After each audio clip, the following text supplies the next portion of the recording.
Il y a des millénaires, des migrants asiatiques franchissaient le détroit de Bering et, pourchassant sans doute les grands troupeaux de caribous, abordaient un continent inconnu, l'Amérique. Plus tard, grâce au retrait progressif des glaciers vers le pôle, certains d'entre eux atteindront le territoire actuel du Québec et deviendront, par erreur, comme tous les autochtones du nouveau continent, des Indiens.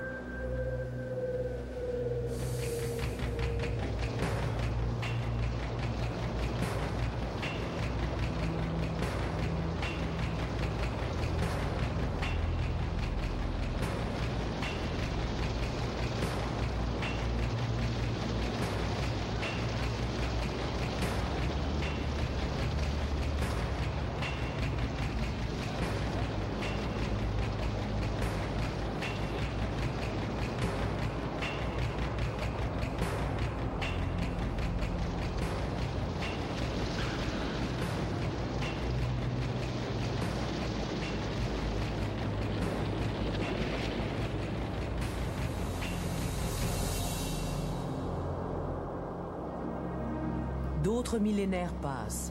Des Européens arrivent à leur tour. Ils cherchent pour leur roi ou pour de riches marchands un raccourci maritime vers les trésors fabuleux de l'Orient. Ils n'aiment pas la mer et ne savent pas nager. C'est au milieu du 19e siècle que se développera le goût de la mer. On se baigne tout habillé, on fait des pique-niques en famille au bord des vagues, on construit des stations balnéaires et de grands hôtels comme à Deauville, Biarritz, ou ici au Québec, à Cacouna. Peu de marins et peu de capitaines comme Jacques Cartier et Christophe Colomb savaient nager. La mer, c'était d'abord et avant tout une source de nourriture à cause des poissons. Dans le golfe Saint-Laurent et sur les bancs de Terre-Neuve, on trouve une quantité prodigieuse de flétans, de harengs, de maquereaux et surtout de morues. Cette dernière sera responsable de bien des malentendus diplomatiques. La pêche apparaissait parfois comme quelque chose de miraculeux. Cabot raconte qu'il suffisait de plonger un panier dans l'eau pour en ressortir des centaines de morues. Il est vrai qu'à cette époque-là, le poisson était peut-être plus abondant qu'aujourd'hui. J'ai trouvé à Paris un document de Claude Lebeau, qui est un avocat, qui est venu à Québec en 1729, qui écrit « C'était un plaisir de voir cette pêche. À peine nos matelots avaient-ils jeté l'hameçon qu'ils faisaient capture. Ainsi, il n'y avait qu'à jeter et tirer, tant il est vrai que la prodigieuse quantité de morues que l'on voit en Europe vient principalement de cet endroit. » La morue est le poisson qui offre le plus de possibilités commerciales. On peut la saler, la faire sécher sur des échafaudages installés sur la grève. Une fois préparée, on l'empile dans la cale des navires à destination des grands ports européens. Soumis à 150 jours d'abstinence par année, jour où la viande est défendue, les catholiques en sont les principaux consommateurs. Il n'y avait pas seulement la pêche à la morue, il y avait aussi une activité extrêmement florissante au 16e siècle qui était la chasse ou la pêche à la baleine et au marsouin.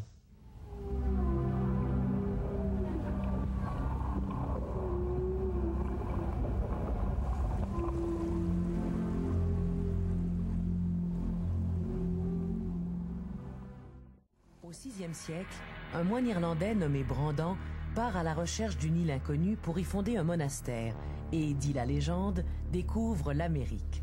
Pour rendre grâce à Dieu, il aurait célébré la messe sur le dos d'une baleine pendant 7 ans.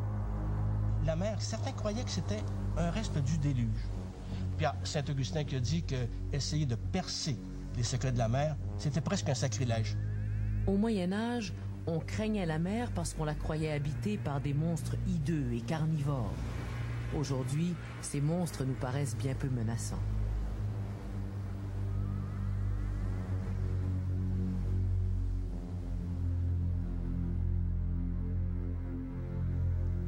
Même les capitaines ont peur. Parce qu'au 15e et 16e siècle, l'art de la navigation était très peu développé. On s'orientait en tenant compte du soleil ou de l'étoile polaire lorsque la température le permettait. On disposait de plusieurs instruments de navigation comme le compas, le sablier, l'astrolabe, le bâton de Jacob. On savait, ou plutôt on devinait à peu près où l'on se trouvait. Certains courants et la couleur de l'eau permettaient de se rendre compte que l'on approchait des côtes.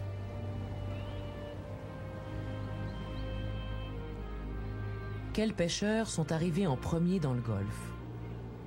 Qui est arrivé en premier, pour l'instant, ce sont les Basques, les Bretons, les Portugais, les Normands. On invente le gouvernail de queue, le gouvernail de poupe. En Europe, on l'appelle le gouvernail à la bayonnaise, soi-disant que ce seraient les Basques qui auraient inventé ça.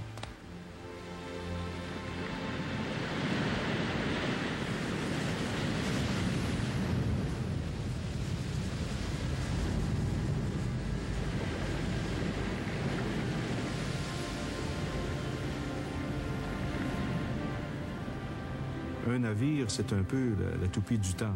C'est une boîte de conserve, si vous voulez. Dans l'ensemble du Canada, on a peut-être 50 à 60 000 épaves. On dit que certaines années dans le Golfe, un navire sur 3 échouait.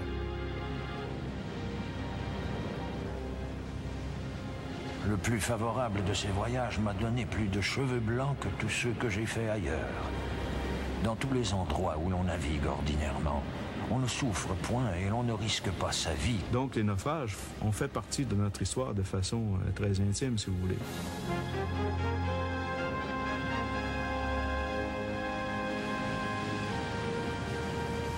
Québec a des côtes très longues.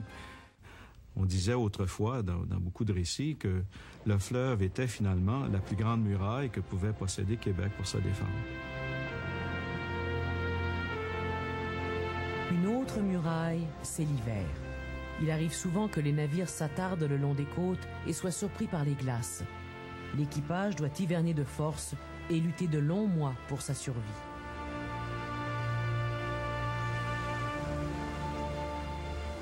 Les naufrages faisaient partie de la vie quotidienne. On savait quand on partait, on ne savait pas quand on arriverait, et même si on arriverait.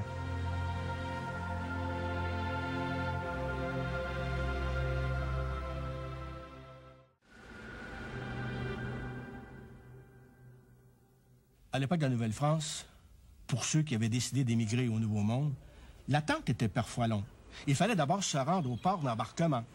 Ça pouvait être Saint-Malo, Dieppe, Saint-Nazaire, Le Havre et surtout La Rochelle. Et là, il fallait charger le navire, il fallait aussi trouver l'équipage et il fallait attendre que le vent soit favorable. Ça échappait au contrôle de tout le monde. Et cette attente-là, les passagers devaient la subir. Et subir, c'est vraiment le vrai mot. On s'installait dans une auberge ou dans un hôtel, il fallait payer. Et quand ça prenait 1 semaine, 2 semaines avant de partir, on dépensait de l'argent qu'on avait mis de côté pour s'installer dans le Nouveau Monde. Certains se ruinaient presque.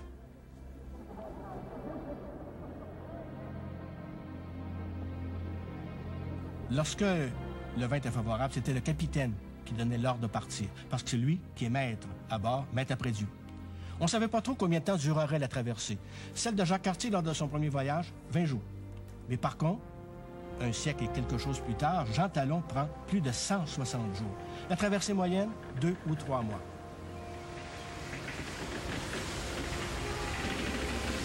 À bord, seul le capitaine a sa propre cabine. Les officiers et les personnages de marque logent ensemble dans le gaillard arrière. Les marins, les soldats et les prisonniers logent dans l'entrepont. Les passagers ordinaires, eux, se retrouvent dans ce qu'on appelle la Sainte-Barbe, à l'arrière du navire. C'est un endroit au plafond très bas. Sur certains bateaux, on ne peut même pas se tenir debout.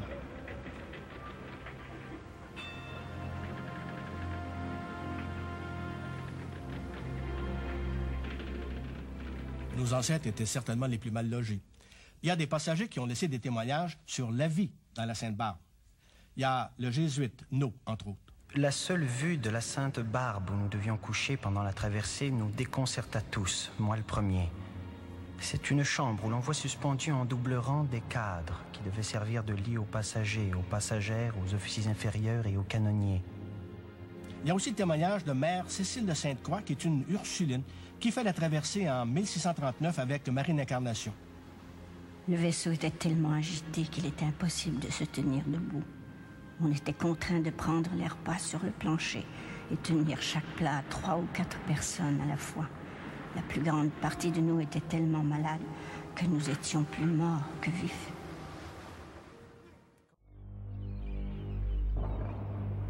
il y avait aussi, tout aussi grave que la tempête, l'accalmie. Et à ce moment-là, ça pouvait durer des jours et des jours. Ça supposait qu'il y ait une consommation de nourriture et d'eau qui pouvait être catastrophique. Lors de son 3e voyage, Jacques Cartier est pris comme ça dans une accalmie. Et on manque d'eau. Ce qu'on doit faire, on fait boire du cidre aux passagers. Pas de problème. Mais dans la cale, il y a toutes sortes d'animaux. Et les cochons, à ce moment-là, dans la cale, doivent boire du cidre comme les passagers. Imaginez-vous qu'est-ce que ça représente. On a découvert dans les documents que constamment, les équipages basques des années 1500 qui venaient chez nous avaient une ration extraordinaire. C'est-à-dire, j'avais calculé l'équivalent de 50 tonnes de vin ou de cidre pour un équipage de 50 à 60 personnes. Ça veut dire que chaque jour, ils avaient 3 à 4 bouteilles de cidre.